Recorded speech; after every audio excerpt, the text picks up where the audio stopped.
वरील आकृतीमध्ये रेख PS लंबरेख RQ व रेख QT लंबरेख PR जर RQ इक्वल टू 6 सेमी, PS इक्वल टू 6 सेमी, PR इक्वल टू 12 सेमी तर QT इक्वल टू काढा। आता लक्ष द्या, या ठिकाणी नंबर 1 ला त्रिकोण PRQ मध्ये ज्यावेळेस मित्रांनो त्रिकोण PRQ घेतला त्यावेळेस RQ किंवा QR हा आपण त्याला पाया हा त्याचा काय असेल, पाया असेल। आता ज्यावेळेस हा पाया असेल तर कुठलाही हा जर त्रिकोण गृहीत धरला, कोण PRQ हा पाया, तर PS ही त्याची काय झाली, उंची। PS ही उंची घेतल्यास आता ज्यावेळेस ही आपण उंची गृहीत धरणार आहोत मित्रांनो, एरिया ऑफ त्रिकोण PRQ इक्वल टू, आता PRQ इक्वल टू काय येणार, 1/2 गुणिले काय, पाया गुणिले काय असतं, उंची। त्रिकोणाचं क्षेत्रफळ पाया गुणिले 1/2 पाया गुणिले उंची, मग 1/2 मल्टिप्लाय बाय पाया काय QR मल्टिप्लाय बाय उंची काय PS, याला नाव दिलं समीकरण नंबर 1। त्यानंतर तसेच आता सेम तसंच करायचं आहे त्रिकोण PRQ मध्ये।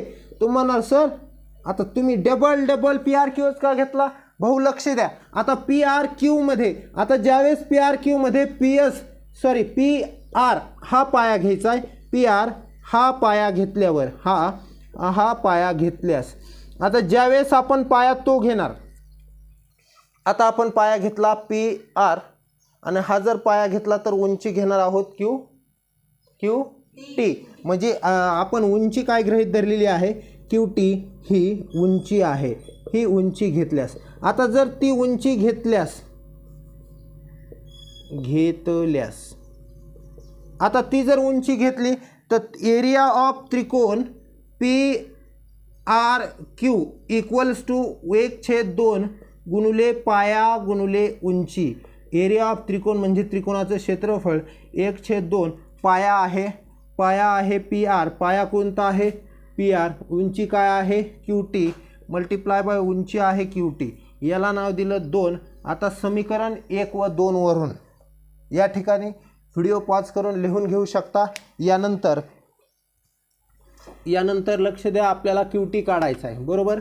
यानंतर QT जर काढायचा असेल समीकरण नंबर 1 व 2 वरून, आता या ठिकाणी समीकरण नंबर 1 व 2 वरून जर आपण 1/2 म्हणजे एरिया ऑफ त्रिकोण 1/2 गुणिले QR गुणिले PS इक्वल्स टू, आपण जर घेतलं खालून ये तिकडून जा, इक्वल्स टू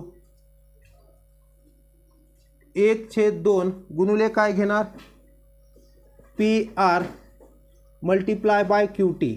या ठिकाणी 1/2 cancel, QR multiply by PS equal to PR multiply by QT। मग मला एक सांगा, PR ची किंमत किती आहे घेतात, PR ची किंमत QR ची किंमत किती आहे, सॉरी QR इक्वल टू किती आहे त्यांनीच दिला आहे, QR इक्वल टू 6, त्यानंतर PS इक्वल टू 6 आणि PR equal to 12 multiply by QT। या ठिकाणी व्हिडिओ पॉज करून लिहून घेऊ शकता, यायचं इथून जाय किंवा तिकडून जाय फर्स्ट। त्यानंतर पुढे लक्ष द्यायचं आहे, आता ज्यावेळेस आपण हे घेतलेलं आहे या ठिकाणी 6 मल्टिप्लाय बाय 6, आता हा जो 12 आहे या ठिकाणी आल्यानंतर कुठे येतो भागाकारात बरोबर, कोण येणार QT, मग 6 36 भागिले कोण येतो 12 बरोबर काय येतो QT, 12 × 12 12 त्रिक 36 म्हणजे QT इक्वल टू काय आला 3, मग QT इक्वल टू काय आहे 3 आहे। तर या ठिकाणी अशा रीतीने आपलं एक्झाम्पल गणित पूर्ण झालेलं आहे। व्हिडिओ पॉज कर।